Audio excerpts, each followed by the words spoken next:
আমরা শুনবো ভাইয়ের মুখের থেকে যে কিভাবে আগুনটা ধরলো। ভাই একটু বলেন তো ভাই। কারেন্টের থেকে ধরছে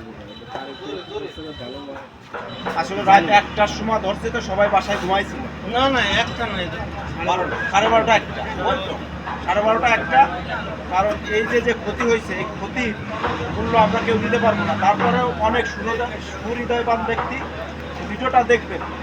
ভাই জন্য যদি কেউ একটু সহযোগিতার হাত বাড়িয়ে দিবেন, কারণ আমার বন্ধু বান্ধব অনেকেই ভিডিওটা দেখবেন, বিদেশে থাকে, ইউরোপে থাকেন, তারা অনেক, আমি জানি যে সবার পাশে থাকেন।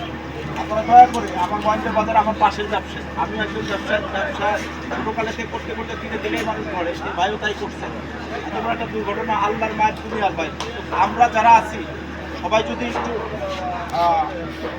এই ভিডিওটা দেখে, আমি ভাইয়ের নাম্বার দিয়ে দিব, ভাইয়ের সাথে যোগাযোগ করে ভাইয়ের সহযোগিতা করবেন। আমি পবিত্র রমজান মাসে আসলে নিজের জন্য কিছু কখনো কারো কাছে আমি হাত পাতি না চাই না। ভাইয়ের অনুরোধ ছাড়া সবার কাছে আমি অনুরোধ করতেছি এবং হাত জোর করছি যে বাইরে যাতে একটু সহযোগিতা করে, আপনারা একটু সহযোগিতা করবেন, যাতে ভাই ছোট করে আবার সেই সাইকেলের রিক্সারা থেকে শুরু করে আবার নতুন করে জীবন শুরু করতে পারে। সবাই ভালো থাকবেন এবং ভাইয়ের জন্য দোয়া করবেন। আসলে এখানে কিছু করার নাই, তকদির যা ছিল তাই হয়েছে। তারপরেও ভাই ঘুরে দাঁড়াবে, সবাই ভাইয়ের জন্য দোয়া করবেন এবং ভাইয়ের সাথে থাকবেন। আল্লাহ হাফেজ।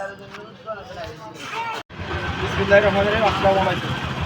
আমাদের মহেন্দ্র বাজারে ভাই একটু বলেছিলেন, আমাদের মহেন্দ্র বাজারে একটা কালকে রাত 1টার সময় একটা অনাকাঙ্ক্ষিত ঘটনায় আমাদের নর্থখোলা রোডের 2টা নেট পুরে এখনো কিচ্ছু নেই।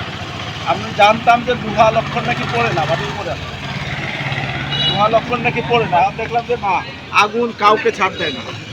দেখেন যে নেটের মেশিন পুড়ে কি অবস্থা, এই মোটরে ধরে কি অবস্থা দেখেন, মানে এর কিচ্ছু নাই।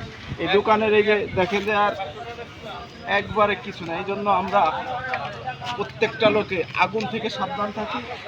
কারণ এই যে জীবনের সর্বস্ব দিয়ে যে ব্যবসায়ী ভাই তিলে তিলে করছিল, এক নিমিষেই দেখেন সমস্ত কিছু শেষ হয়ে গেছে।